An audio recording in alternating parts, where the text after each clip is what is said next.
Comienza en Radio María, Custodios de la Creación.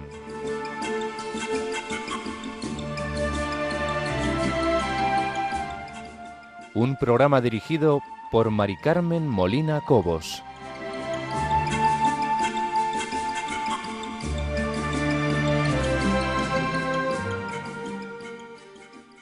Muy buenas tardes, querida audiencia. Nos alegra tenerles ahí nuevamente. Gracias por su fidelidad a su programa de Radio María, Custodios de la Creación.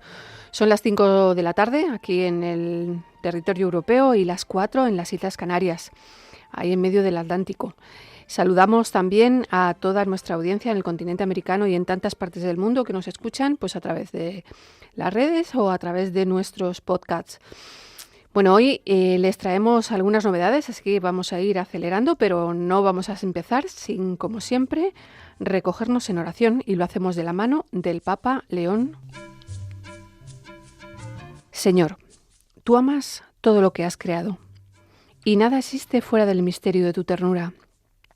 Cada criatura, por pequeña que sea, es fruto de tu amor y tiene un lugar en este mundo. Incluso la vida más breve o sencilla es rodeada por tu cariño. Como San Francisco de Asís, hoy también queremos decir: alabado seas, mi Señor, porque a través de la belleza de la creación te dejas ver como fuente bondadosa. Te pedimos, abre nuestros ojos para reconocerte, aprendiendo del misterio de tu cercanía a todo lo creado, que el mundo es infinitamente más que un problema que resolver. Es un misterio que se contempla con gratitud y esperanza. Ayúdanos a descubrir tu presencia en todo lo creado, para que, enteramente reconociéndola, podamos sentirnos y sabernos responsables de esta casa común donde nos invitas a cuidar, respetar y proteger la vida de todas sus formas y posibilidades. Alabado sea, Señor. Amén.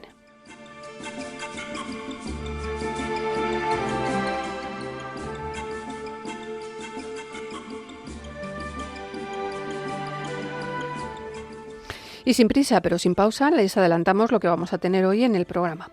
En el Santoral vamos a hacer una pequeña novedad que ahora les cuento. En Los Jóvenes y los Sabios también se apuntan. Tendremos al profesor Óscar Simón Rodríguez y, por supuesto, tendremos a nuestra teóloga de cabecera, Inmaculada Rodríguez Torné, en Custodiando desde las Sagradas Escrituras. Y Antonio Garrido Salcedo en nuestra sección Actívate, con las noticias más importantes de Iglesia y Medio Ambiente. En nuestra entrevista hoy tendremos al teólogo y sacerdote Francesco Voltaggio.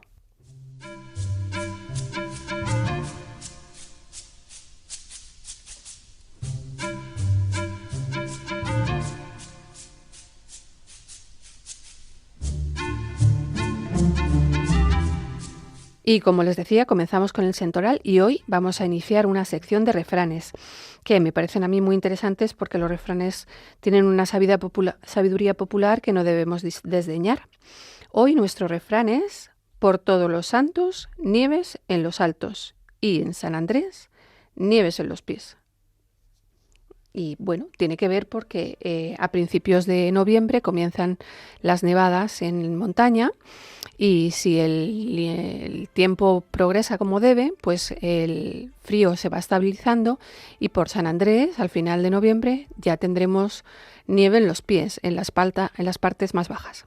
Y este refrán aludía o ayudaba a los agricultores y a los ganaderos a establecer el ritmo o el ciclo de su producción, a mover el ganado o a cuidar los campos de una manera determinada. Este año está siendo un noviembre demasiado cálido, pero lo esperable es que en noviembre ya haga bastante frío. Así que vamos a ver cómo sigue evolucionando y hablamos en el próximo programa.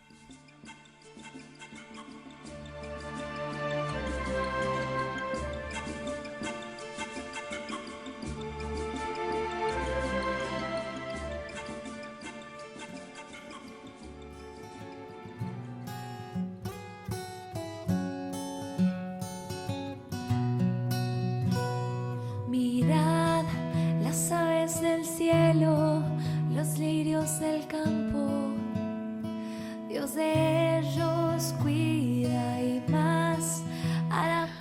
Pues nada, abrimos nuestra sección de los jóvenes y los sabios también se apuntan y hoy vamos también a hacer una pequeña novedad. En esta sección, como ustedes saben, siempre analizamos la encíclica Laudato Si, pero nos parece que el magisterio de la Iglesia es cada vez más enriquecedor y queríamos darle paso a otros textos. Y hoy nuestro compañero Óscar Simón Rodríguez nos trae el artículo 7 de la Carta Apostólica del Papa León. Hola, vamos a hablar entonces de la Carta Apostólica Diseñar nuevos mapas de esperanza del Papa León XIV. En esta carta apostólica, muy inspiradora y estimulante, se busca complementar y rescatar la vigencia de la Declaración Conciliar Gravissimum Educationis, que cumple 60 años y la cual trata sobre la extrema importancia y actualidad de la educación en la vida del ser humano.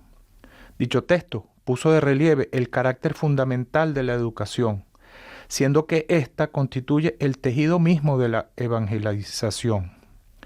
Las comunidades educativas que se dejan guiar por la palabra de Cristo no se retiran, se relanzan, no levantan muros, sino que construyen puentes.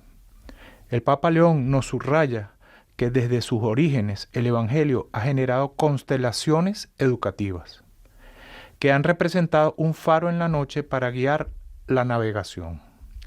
Destaca que la declaración conciliar no ha perdido fuerza y ha sido fuente de inspiración para un firmamento de obras y carismas educativos que han crecido viviendo el Evangelio, el cual no envejece, sino que hace nuevas todas las cosas. Una declaración que aún hoy orienta el camino. Escuelas, universidades, movimientos e institutos, asociaciones laicales, congregaciones religiosas y redes nacionales e internacionales que conforman un patrimonio que no está inmovilizado. Es una brújula que sigue indicando la dirección y hablando de la belleza del viaje. El Papa León, en su exhortación apostólica Dilexite, nos recuerda que la educación ha sido siempre una de las expresiones más altas de la caridad cristiana. El mundo necesita esta forma de esperanza. Las expectativas actuales no son menores a las que se enfrentó la Iglesia hace 60 años. Más bien se han ampliado y se han vuelto más complejas. Se vive en un entorno educativo complejo, fragmentado y digitalizado. En el 2019, el Papa Francisco lanzó el Pacto Educativo Global, una invitación a formar una alianza y una red para educar en la fraternidad universal y que el Papa León recoge como herencia profética. Los 7 caminos del pacto siguen siendo nuestra base: poner a la persona en el centro, escuchar a los niños y jóvenes, promover la dignidad y la plena participación de las mujeres, reconocer a la familia como primera educadora, abrirse a la acogida y la inclusión, renovar la economía y la política al servicio del ser humano y cuidar de la casa común. A las 7 vías añade el Papa León 3 prioridades. La primera se refiere a la vida interior. Los jóvenes piden profundidad, necesitan espacios de silencio, discernimiento y diálogo con la conciencia y con Dios. La segunda se refiere a lo digital humano. Formemos en el uso sabio de las tecnologías y la inteligencia artificial, colocando a las personas antes que al algoritmo y armonizando las inteligencias técnica, emocional, social, espiritual y ecológica. La tercera se refiere a la paz desarmada y desarmante. Eduquemos en lenguajes no violentos, en la reconciliación, en puentes y no en muros. Bienaventurados los pacificadores, que vemos en Mateo 5:9, se convierte en método y contenido del aprendizaje.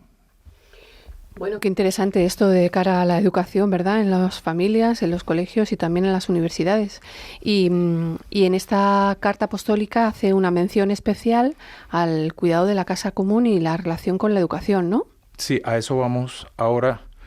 El punto 7 de esta carta apostólica lleva por título La contemplación de la creación Y dada su importancia para el propósito del cuidado de la casa común, lo expongo textualmente en sus 3 puntos. 7.1. La antropología cristiana es la base de un estilo educativo que promueve el respeto, el acompañamiento personalizado, el discernimiento y el desarrollo de todas las dimensiones humanas. Entre ellas, no es secundaria una inspiración espiritual que se realice y se fortalece también a través de la contemplación de la creación.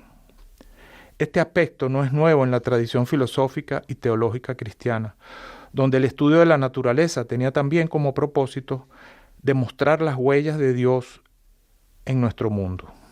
San Buenaventura de Bagnoregio escribe que el mundo entero es una sombra, un sendero, una huella. Es el libro escrito desde fuera, porque en cada criatura hay un reflejo del modelo divino, pero mezclado con la oscuridad. El mundo es, por tanto, un camino similar a la opacidad mezclada con la luz. En ese sentido, es un camino. Así como un rayo de luz que penetra por una ventana se colorea según los diferentes colores de las diferentes partes del vidrio, el rayo divino se refleja de manera diferente en cada criatura y adquiere propiedades diferentes. Esto también se aplica a la plasticidad de la enseñanza, calibrada en función de los diferentes caracteres que, en cualquier caso, convergen en la belleza de la creación y en su salvaguarda. Y se requieren proyectos educativos interdisciplinarios y transdisciplinarios ejercidos como sabiduría y creatividad. 7.2. Olvidar nuestra humanidad común ha generado fracturas y violencia, y cuando la tierra sufre, los pobres sufren más. La educación católica no puede callar, debe unir la justicia social y la justicia ambiental, promover la sobriedad y los estilos de vida sostenibles, formar conciencias capaces de elegir no solo lo conveniente, sino lo justo. Cada pequeño gesto, evitar el desperdicio, elegir con responsabilidad, defender el bien común, es alfabetización cultural y moral. 7.3. La responsabilidad ecológica no se agota en datos técnicos. Estos son necesarios, pero no suficientes. Se necesita una educación que involucre la mente, el corazón y las manos. Nuevos hábitos, estilos comunitarios, prácticas virtuosas. La paz no es ausencia de conflicto. Es fuerza mansa que rechaza la violencia.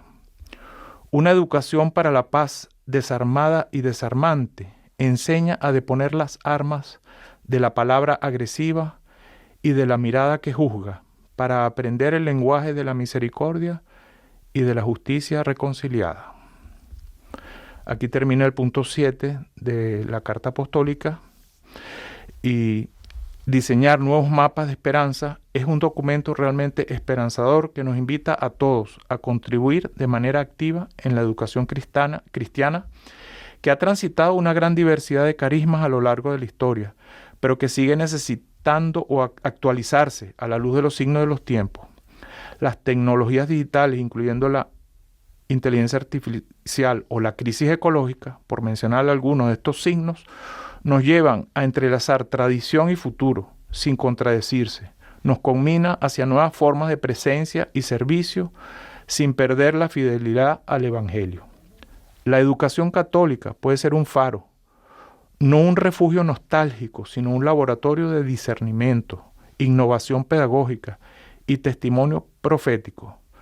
Diseñar nuevos mapas de esperanza, esta es la urgencia del mandato.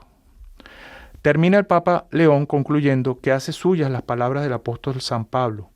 Deben brillar como estrellas en el mundo, manteniendo en alto las palabras de la vida.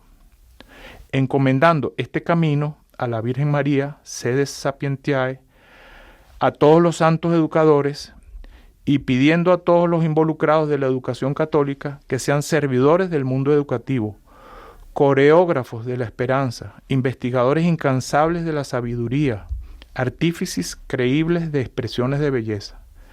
Entonces nuestra constelación no solo brillará, sino que orientará hacia la verdad que libera, hacia la fraternidad que consolida la justicia, hacia la esperanza que no defrauda.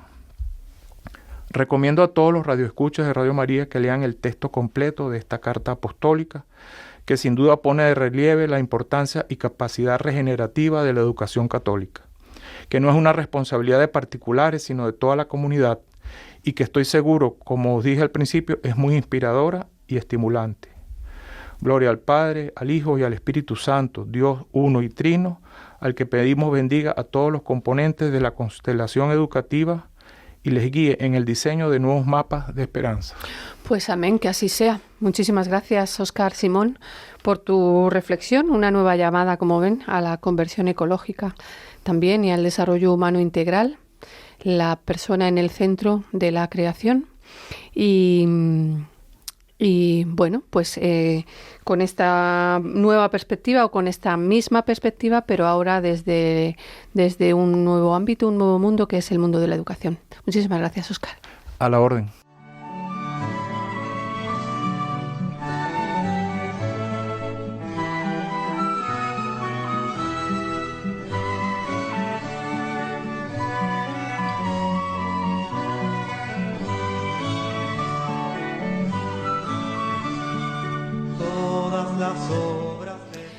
Bueno, y con Teisé ya saben ustedes que le damos paso a nuestra teóloga de cabecera, Inmaculada Rodríguez Torné, que sigue con sus enseñanzas sobre la palabra desierto en las Sagradas Escrituras.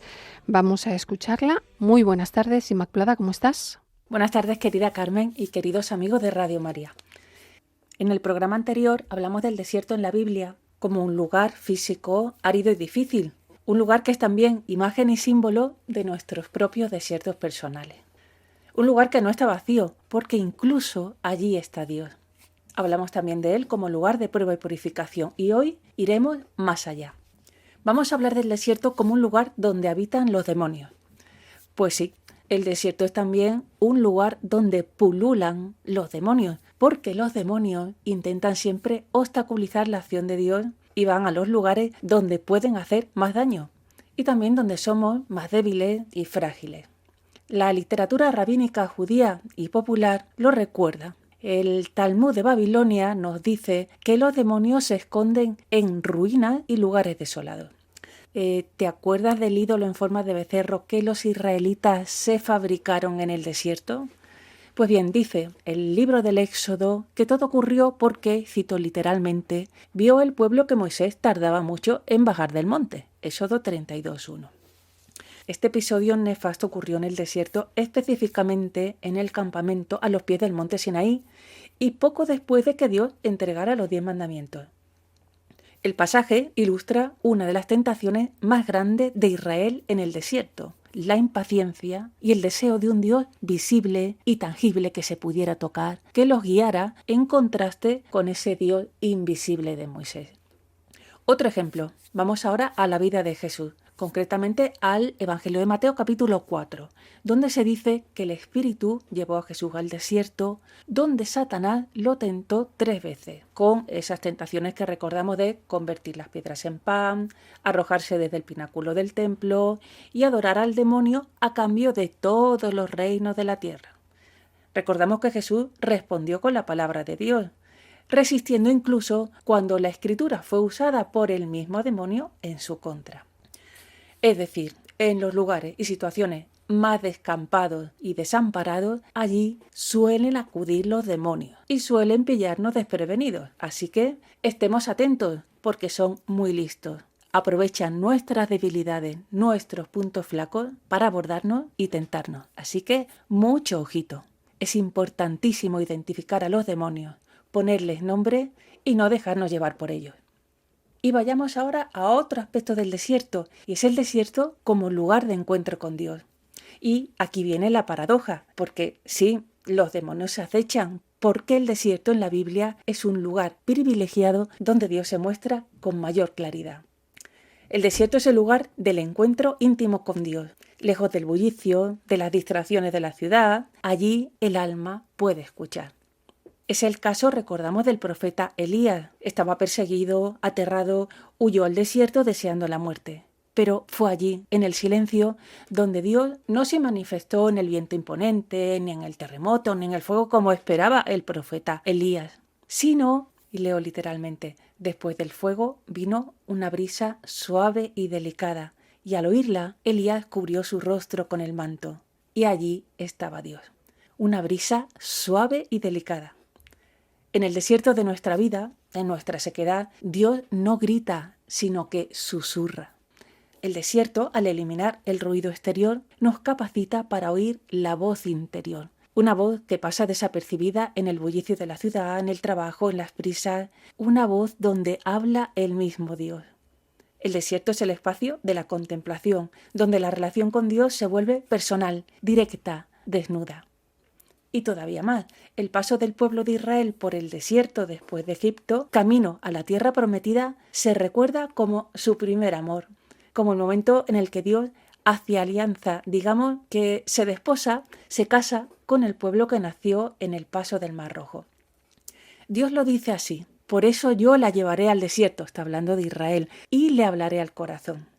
Y ella me responderá como en los días de su juventud, como en los días en los que salió del país de Egipto. Oseas capítulo 2. Dios hablando de Israel como esa esposa que en aquel momento era su novia en el desierto. Y este otro texto en el que Dios le pide al profeta Jeremías: ve, grita, que lo oiga Jerusalén, así dice el Señor. Recuerdo tu cariño de joven, tu amor de novia, cuando me seguías por el desierto, por tierra sin cultivar. Jeremías capítulo 2. Allí, entre sequedad y prueba, Dios habla en la intimidad del encuentro personal, como lo haría con una esposa. El desierto es recordado en los profetas como el símbolo del primer amor, del amor de juventud, del noviazgo entre Israel y Dios. Y el mismo Dios quiere volver a llevar a Israel al desierto, como el esposo que lleva a la esposa a la cafetería donde se conocieron, o vuelven a hacer el viaje de novios para reavivar su amor primero.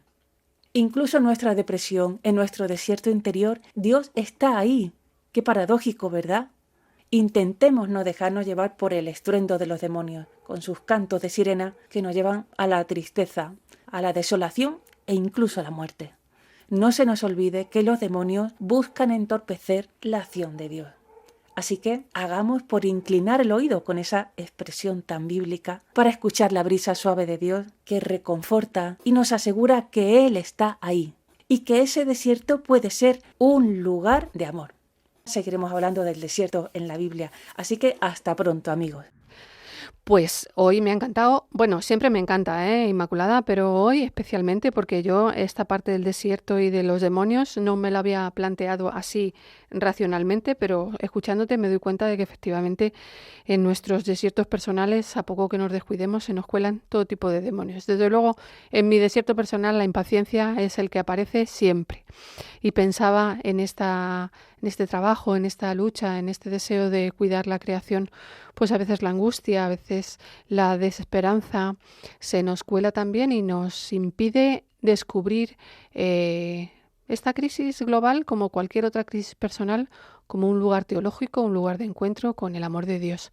Así que muchas gracias y seguimos escuchándote sobre el desierto en el próximo programa. Pues nada, aquí no dejamos nunca atrás la música porque, como saben, la música es el alimento del espíritu.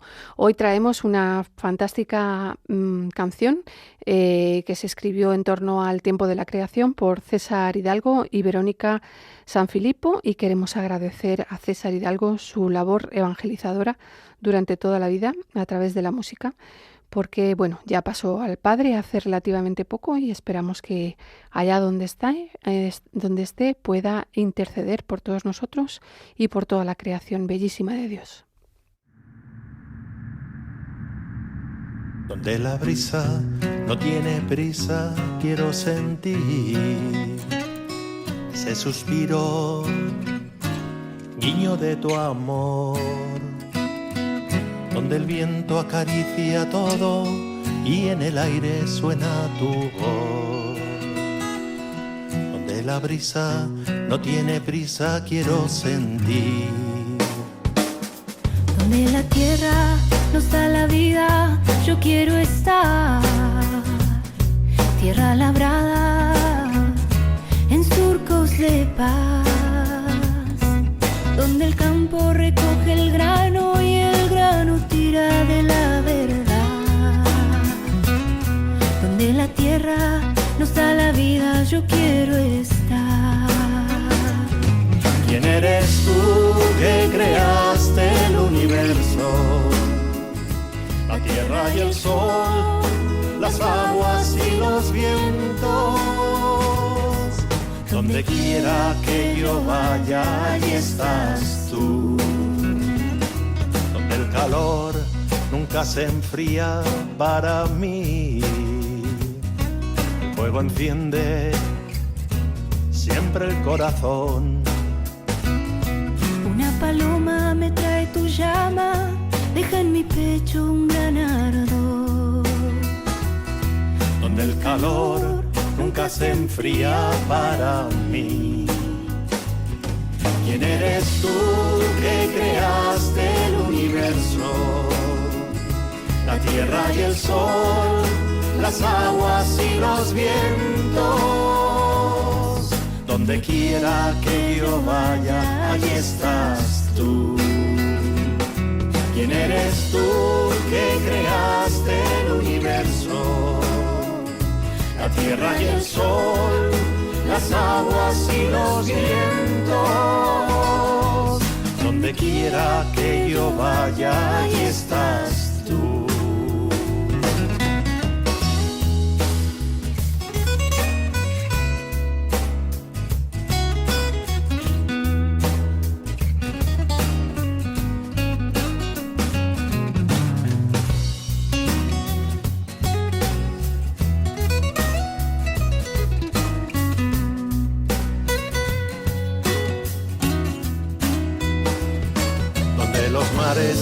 No tienen olas, quiero partir, no manantial que calme mi sed, donde la lluvia lo limpia todo y el agua ayuda a revivir. Besar tus lágrimas lo es todo para mí. ¿Quién eres tú que creaste el universo? La tierra y el sol, las aguas y los vientos. Donde quiera que yo vaya, allí estás tú. ¿Quién eres tú que creaste el universo?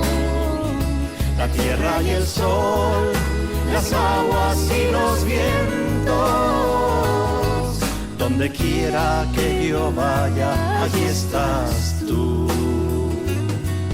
Donde quiera que yo vaya, allí estás tú.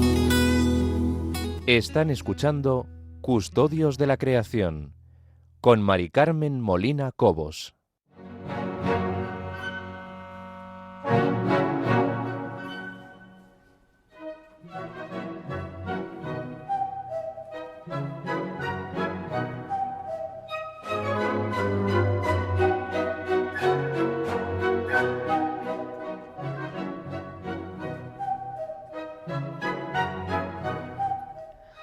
Pues detrás del cucú ya saben ustedes quién viene. Nuestro compañero Antonio Garrido Salcedo, que él es el responsable del movimiento Laudato Si en Europa y que nos activa con todas estas noticias que nos trae sobre Iglesia y medio ambiente o Iglesia y sociedad o noticias ecosociales para unirlo todo en la misma palabra como le gustaba al Papa Francisco.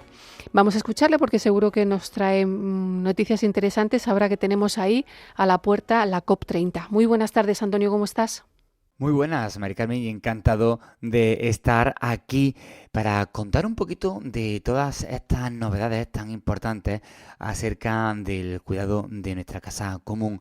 Esta vez me imagino que este apartado donde vamos relatando distintos eventos y novedades, tenemos que irnos fuera de nuestras fronteras, ya que allí es donde está centrado ahora mismo el mensaje, la acción y el punto de referencia sobre el cuidado del planeta. Acaba de comenzar la 30ª Conferencia de las Naciones Unidas sobre el Cambio Climático, la COP30, en Belém do Pará, en Brasil. Han llegado múltiples jefes de Estado, soberanos, príncipes, gobernantes y primeros ministros en una oportunidad donde se encuentran para poder debatir y ver cuál es el futuro desde un nivel político sobre todas estas medidas que pueden ser tomadas para que la crisis climática no se siga agravando y podamos continuar cuidando de nuestra casa común. La Santa Sede, como un actor de primer nivel en el escenario internacional, también se encuentra presente. La delegación del Vaticano ya se encuentra allí en Belén do Pará, encabezada por su eminencia el cardenal Pietro Parolin, el secretario de Estado de la Santa Sede. Él ha hecho llegar un mensaje a los principales líderes mundiales. Podemos destacar 4 ideas clave principalmente, pero vamos primero con el título de este mensaje, un mensaje que tiene su trascendencia. Ojo aquí: si quieren cultivar la paz, cuiden la creación. Nos recuerda a un mensaje que ya hubo en los años 90 de San Juan Pablo II por el 1 de enero, donde se trata la Jornada Mundial de la Paz y ya se vinculó con la creación. Y del mismo modo, un título muy parecido sobre el tema sacó Benedicto XVI en conmemoración de este mensaje previo. Por lo tanto, vemos que sigue un enlace con la doctrina social de la Iglesia. Un mensaje claro respecto a este título: la búsqueda de la paz por parte de las personas de buena voluntad seguramente sería más fácil si todos reconocieran la relación indivisible entre Dios, los seres humanos y toda la creación. Así es como inicia este mensaje que, como decimos, ha leído el cardenal secretario de Estado a todos estos líderes que están presentes en la Cumbre de Naciones Unidas sobre el Cambio Climático. Pero vamos allá, vamos a analizar ahora 4 puntos de este mensaje. En primer lugar, conversión ecológica con rostro humano. El Papa León alentó a que todos los participantes en esta COP30, así como quienes siguen activamente su trabajo, se inspiren para abrazar con valentía esta conversión ecológica en pensamiento y en acción, teniendo en cuenta el rostro humano de la crisis climática, este clamor de la tierra y clamor de los más pobres, porque hay un rostro humano detrás de tanto sufrimiento. Se me ocurre ahora mismo este tifón que ha asolado las islas Filipinas. Un segundo punto: una nueva arquitectura financiera centrada en las personas. Que esta transformación ecológica inspire el desarrollo de una nueva arquitectura financiera internacional centrada en las personas, que garantice que en todos los países, especialmente los más pobres y vulnerables a los desastres climáticos, puedan alcanzar su máximo potencial y que se respete la dignidad de sus ciudadanos. Esta arquitectura deberá tener en cuenta la relación entre la deuda ecológica y la deuda externa. Un tercer punto que intenta fomentar estilos de vida respetuosos de la creación y de la dignidad de las personas, promoviendo una educación en ecología integral que explique por qué las decisiones a nivel personal, familiar, comunitario y político dan forma a nuestro futuro común. Crear una conciencia sobre la crisis climática y que se fomenten mentalidades que respeten y salvaguarden la dignidad. Esto es una clara referencia a este mensaje del Papa Benedicto XVI en el año 2010. Y un cuarto punto: compromiso de los participantes. Que todos los participantes se comprometan a proteger y cuidar la creación que Dios nos confió para construir un mundo más pacífico. Creo que estas 4 claves que ha lanzado el cardenal secretario de Estado en nombre del Papa León son claves para entender este arranque de la Cumbre de Naciones Unidas por el Clima, de la cual esperamos tanto y que esperamos que en las próximas semanas, una vez que se reúnan los líderes y comience la parte técnica, dé sus frutos que sirvan para concienciarnos y seguir trabajando por el cuidado de nuestra casa común. Pues muchísimas gracias, Antonio, por este compartir del mensaje del secretario de Estado, Pietro Parolin, para la COP30, que nos deja así como en ascuas y con mucho deseo de saber qué es lo que va a pasar en esta reunión de las partes que se celebrará, como ya les hemos comentado, en Belén, en Brasil, a partir de la semana que viene. Muchísimas gracias.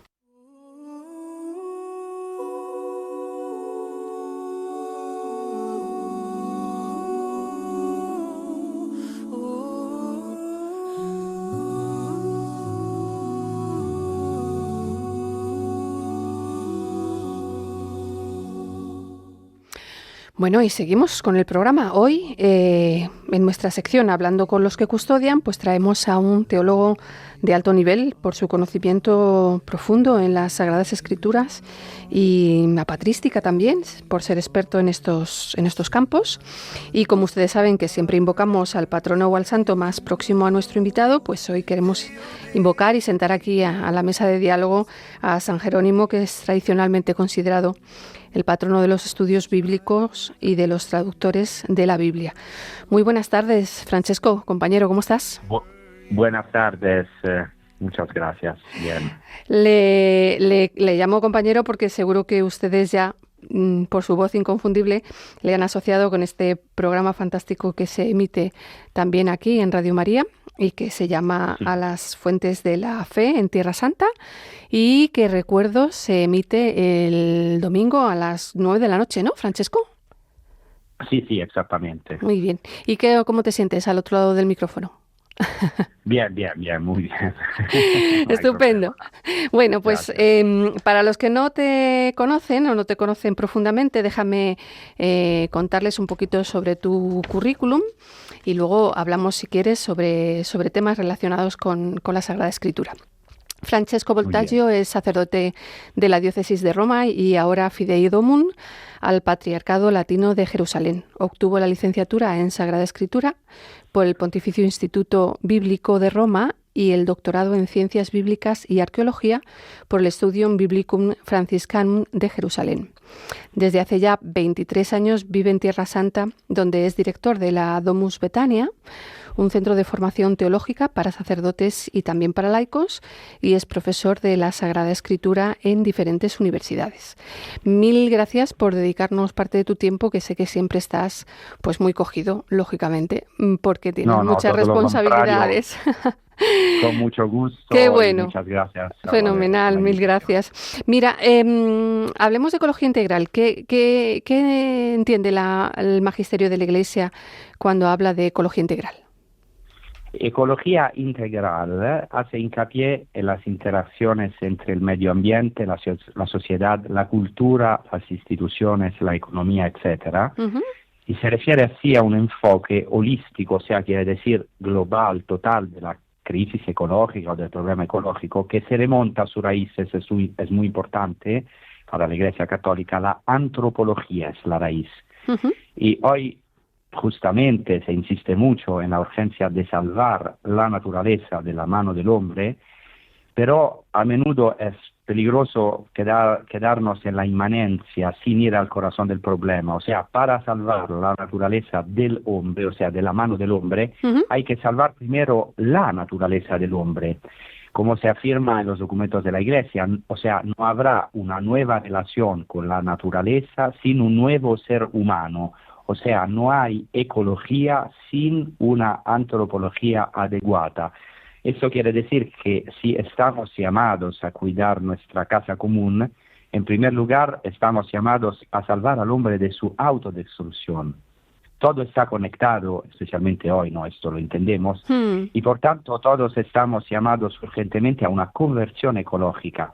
Sin embargo, cuidado, ecología integral no quiere decir integrismo ecológico, porque este último, aunque lleno de eslóganes atractivos, opone trágicamente al hombre, el hombre y la naturaleza, el hombre y la naturaleza. Y quiero decir solamente que San Pablo VI, el Papa, ya habló de desarrollo humano integral, y San Juan Pablo II de ecología humana, Benedicto XVI de ecología humana y social, Y en el Papa Francisco estas expresiones se han fundido en una ecología integral, porque la Iglesia quiso dar valor relacional a todas nuestras acciones, como ya he dicho, porque todo está conectado.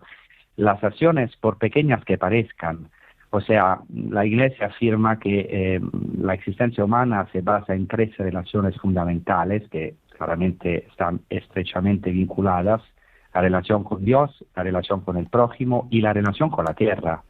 Y según la Biblia, estas 3 relaciones vitales están heridas, no solo fuera, sino también dentro de nosotros. Y claro, esta ruptura es el pecado. Entonces, la armonía entre el Creador, la humanidad y toda la creación está herida porque hemos pretendido ocupar el lugar de Dios.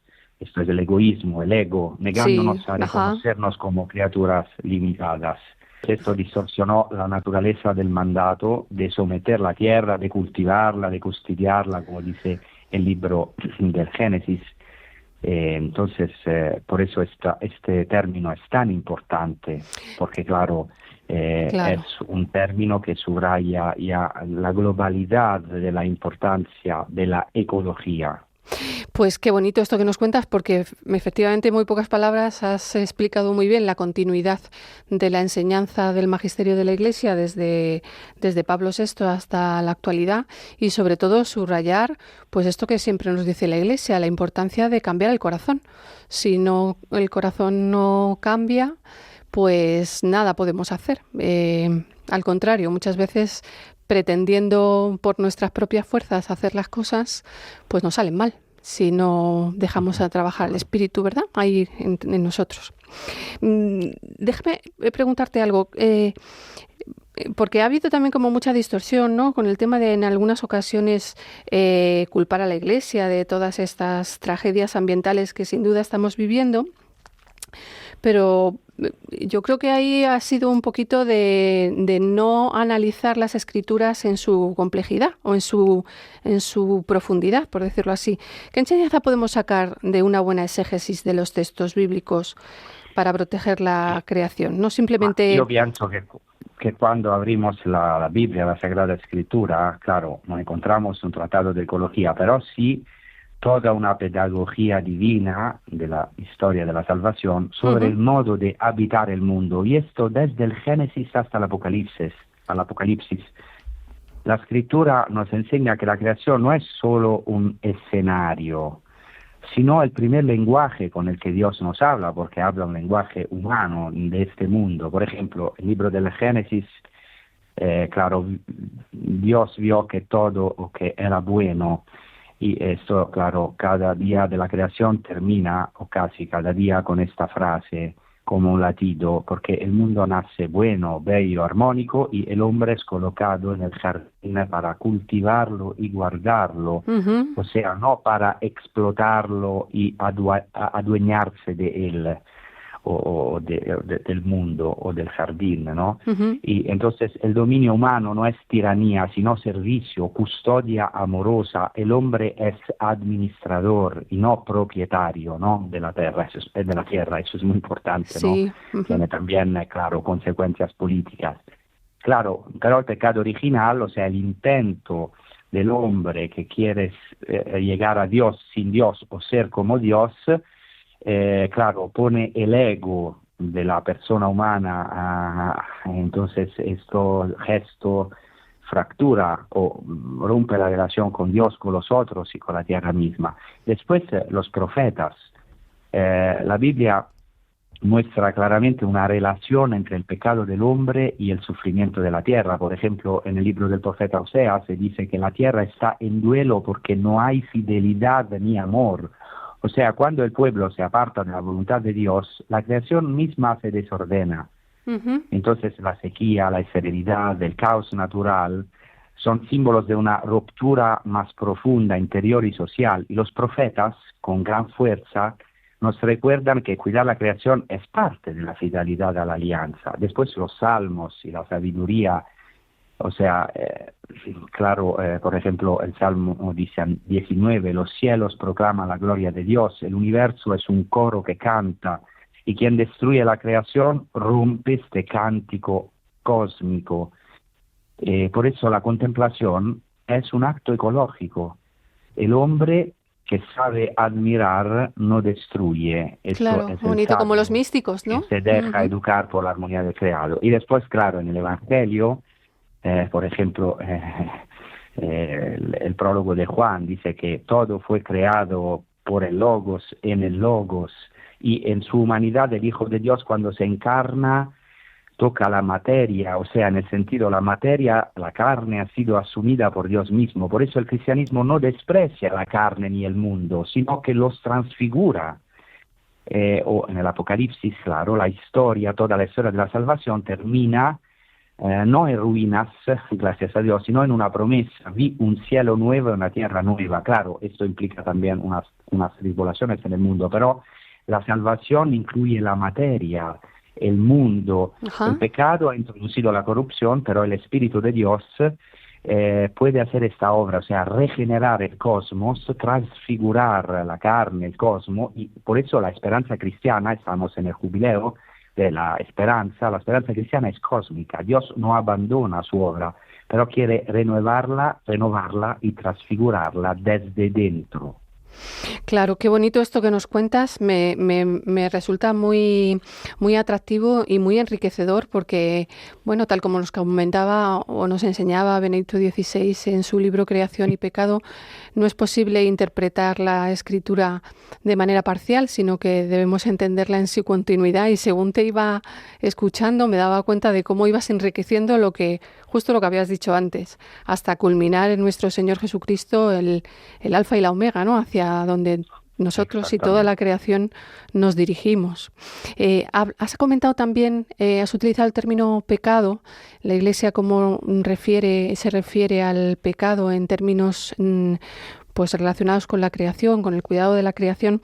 Y a mí el otro día me sorprendía porque alguien me mandaba una noticia, decía que había habido una serie de investigaciones que habían descubierto toneladas de ropa descartadas por marcas, no vamos a decir del país, que ha sido encontrada en humedales protegidos de Ghana.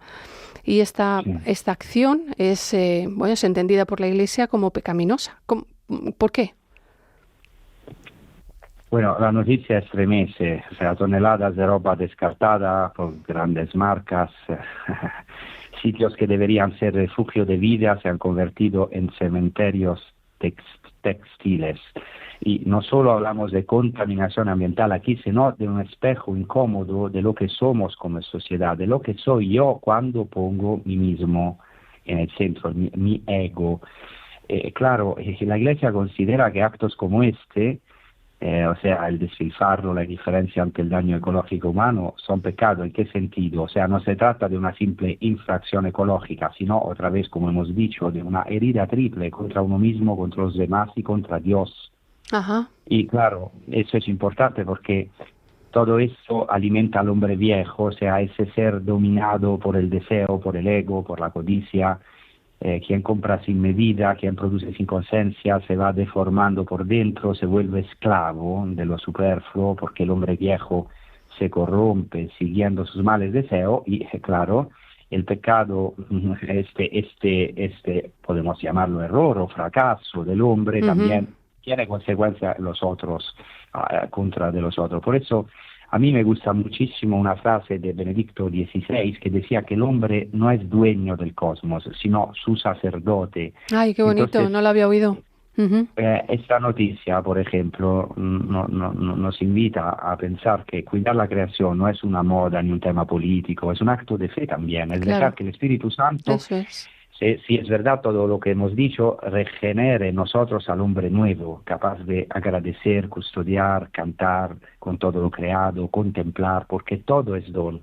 La creación no es nuestra propiedad, sino una herencia compartida.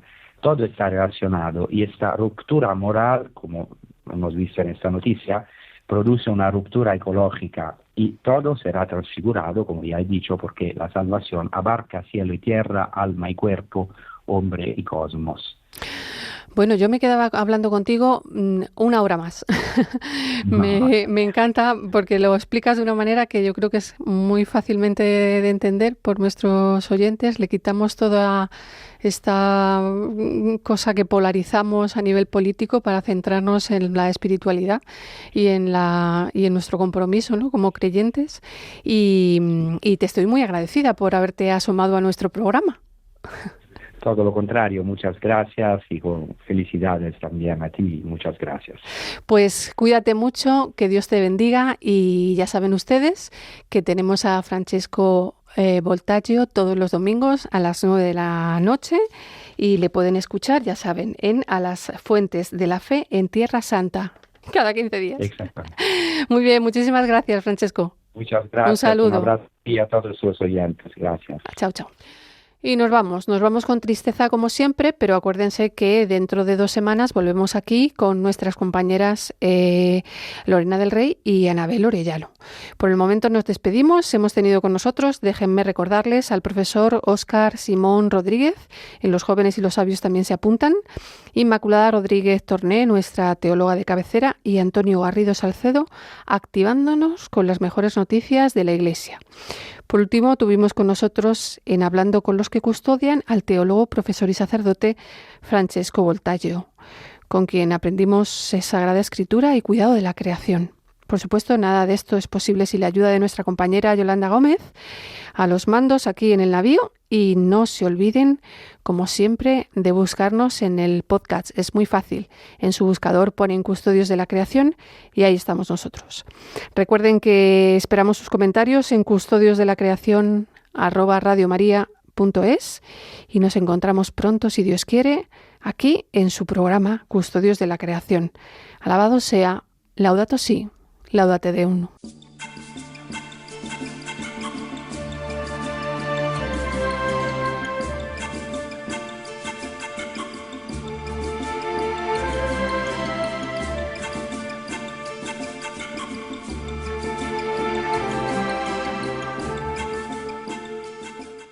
Acaban de escuchar el programa Custodios de la Creación.